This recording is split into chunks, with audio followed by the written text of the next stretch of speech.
you're off it now. You're seeing things clearly, probably. Yeah, we've had it. Yeah. I've been working too hard. Well, you've been traveling. You've been touring constantly, right? Yeah, I'm touring and I'm shooting a movie at the same time, which is cool. The movie's cool because I'm shooting it in Toronto. Mm-hmm. I don't know if you've been to Canada recently, but that money works in our favor. It does. That exchange rate is awesome. I bought a pack of cigarettes. I gave the lady $20. She gave me $35 back. I'm staying. You should just live there. Yeah, we should all go. Where else have you been? London. I went to London for a while. Oh. You from London? You know, I learned about London. I didn't know they called cigarettes fags over there. Yeah, you got to kind of know that before you go. Yeah, I was in a bar and the guy came up to me. I'm dying for a fag. Like, ugh, man. Why are you telling me this? Like, am I in the wrong bar? I must have a fag in my mouth immediately.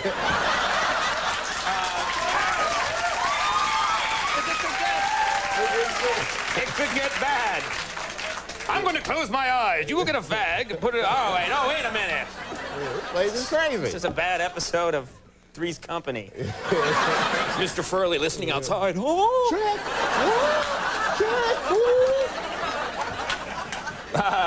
And then I went to Paris. Yeah. I ran out of deodorant in Paris and actually had to catch a train to London to find another stick. Those people love to stink. And that's all. What do you mean they love to stink? It's not something you do for the weekend. That's their culture. This is my natural juices. They talk about this. I don't know why they all carry that bread under their arms. Like, ugh. Ugh. Keep that bread for yourself. There's butter for that.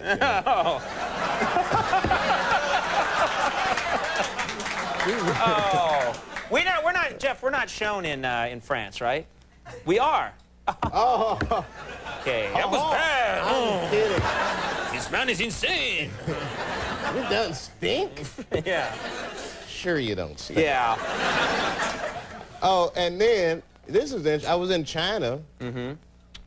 And China's in the house. Actually, I had a good time there. I found out that it's not Western, but it's like, so it's very similar. Like, I went to a club in China, and Chinese kids party just like American kids. Only thing different about the club was the music, because they kept rocking the same song. Ding-a-ding-a-ding-ding-ding-ding-ding. I'm just kidding. What are you doing? No, that song is huge. You can't do that. I'm telling you, I turned on an R&B station. They had a black guy singing it. Ding-a-ding-a-ding-a-ding-ding-ding-ding. And the DJ came on and said, "That's right, ding-a-ding-a-ding-ding is sweeping the nation." Ding-a-ding-a-ding-ding, #1 for 1,800 years. Hello. I got lost today in Montreal. The police helped me find my way. The police helped me. See, I just got back from Los Angeles. Let me tell you something. LAPD overreact to everything. You ever see them in action? Just, oh my goodness.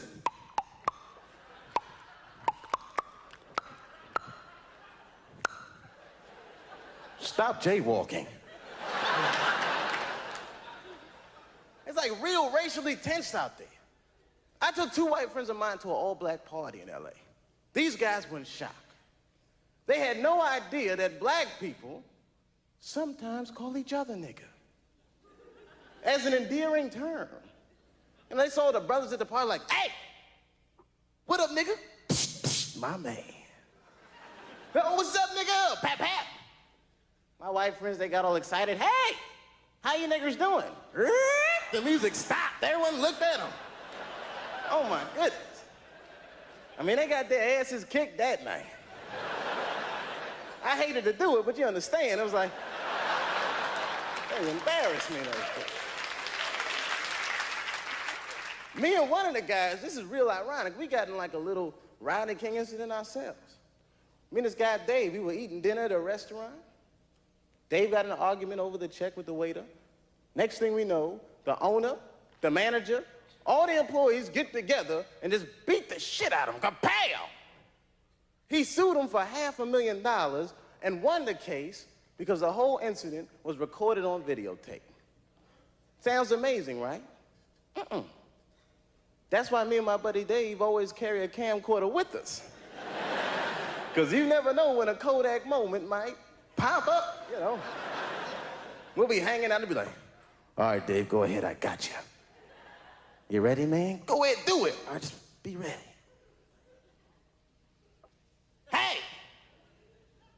Officer! Kiss my ass. What? Uh-oh. Roll them. All the police problems in the States, man. It makes me wish superheroes existed. Normally, I hate superheroes. Not because they never help out black people. I think they're bad role models for children. You know, just look at them. Look at Wonder Woman. Look at how she dresses. You know, those big-ass red hooker boots. Blue underwear with stars and stuff all over them. They always give women ridiculous weapons. Wonder Woman has a golden lasso that makes you tell the truth. Ooh, not that. The hell is that gonna do? She's gonna catch a bad guy. Gotcha. Oh! Nice tits.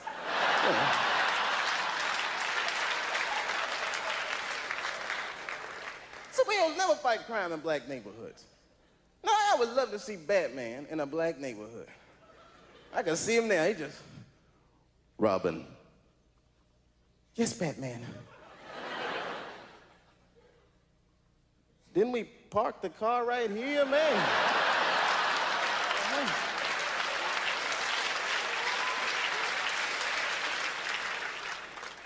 Having such a wonderful time. You know, folks, any of you guys ever do this? I got in a little trouble when I was coming into Montreal. I walked to that little X-ray thing at the airport and said a joke about having a gun. Don't do that, yo. Now, I was just trying to be funny. You know, I walked through the thing, it said, boop, boop, boop. He said, I'm sorry, eh, but you have to go back through. I said, oh, no problem. Must have been my pistol. Hey! Hey, I was joking. I mean, he was ready to kill me, man. Pulled his gun out and stick out all that shit. But my buddy Dave had the camera rolling. Peace, everybody. I'm out. So I have it here in my pocket. Can I read it? I would love to hear what Norm gave up for Lent. Yeah, why I don't have it in my pocket. not? You don't have it? Oh, here it is. It's in this pocket. Okay. Yes, this is a list of things that I gave up for Lent. Okay, you ready? I gave up powerlifting. All right, out. Yeah, I didn't want to do that anymore. And then I gave up lifting of any kind. Okay, that's good. And then I gave up dressing up like an incubus. Now that people know what it is, you know. Not going to do that. No. And then I gave up. This isn't a good one. I gave up feeding my cat. You got to break that habit. Yeah, that's no good. Lent's a good time to do that. So that's. Oh, and then I gave up spending thousands of dollars trying to methodically seduce Andy's wife.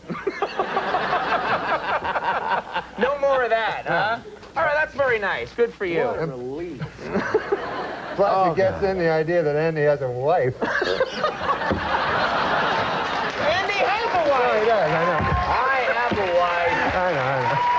And No, he has a great wife. I don't like it. No, he has an excellent wife. Don't like it. We're back. I'm sitting with Norm MacDonald, and now not all your material comes from the news. Is that right? You know. No, some of my material comes. My strongest material comes from real life. Real life? Like, for instance, today I was driving in a car. You were kind enough to bring a car to bring this old chunk of coal here to the studio. We send cars for our guests, yes. Yeah, so I got in it, and that's, I get material that way. So my driver... What do you mean? How do you get material that way? You get in the car, and what happens? My driver tells me a joke. The driver we sent to pick you up told you a joke? Yeah. And you're going to tell it now on the show? Yeah, that's how I get a lot of my material. Okay. Why don't we just have him on next time? That guy... that guy... No, wait till you hear me do it. So the guy, he goes, I say, I'll be the guy. Okay. A moth goes into a podiatrist's office. A moth goes into a podiatrist's office. All right. You are correct. A moth goes into a podiatrist's office, and the podiatrist's office says, "What's the problem?" And the moth says, "What's the problem? Where do I begin, man?" He goes, "I go to work for Gregory Olinovich, and all day long I work." Honestly, Doc, I don't even know what I'm doing anymore. I don't even know if Gregory Olinovich knows. He only knows that he has power over me, and that seems to bring him happiness. But I don't know. I wake up in a malaise, and I walk here and there. And the podiatrist says, "Oh, yeah?" And the moth goes, "Yes." And he goes, at night, I sometimes wake up and I turn to some old lady in my bed that's on my arm. A lady that I once loved, Doc. I don't know where to turn to. My youngest, Alexandria. She fell in the cold of last year. The cold took her down, as it did many of us. And my other boy, and this is the hardest pill to swallow, Doc. My other boy, Gregorio Ivanilidovich. I no longer love him. As much as it pains me to say, when I look in his eyes, all I see is the same cowardice that I catch when I take a glimpse of my own face in the mirror. If only the cowardice was stronger, then perhaps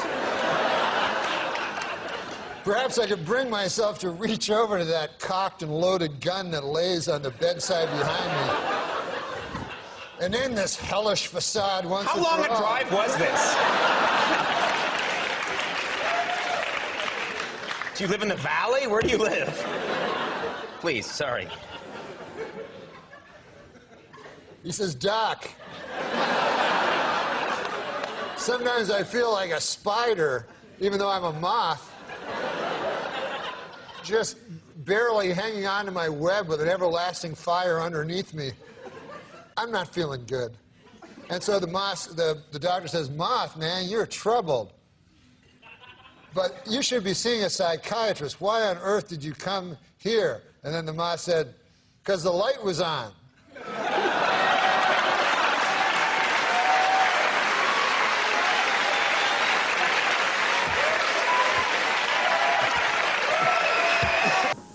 To Larry King Live, tonight a very special guest, the Iron Horse of broadcasting.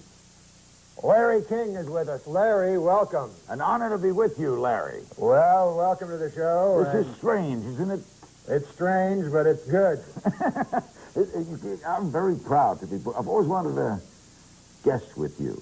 Yes. Yeah, it's weird. Good to be on the other side of the desk. Yes, good to see myself. You know, now I'm starting to talk like you talk like me. All right, what's the question? The first question is, Larry, you've done it all. You've interviewed everybody from Sadat to, who's another guy? And name it Clinton. Sadat to Clinton, all through the years. What is the key to being a good interviewer? The key? The key to being a good interviewer. Is being a good listener. What was that?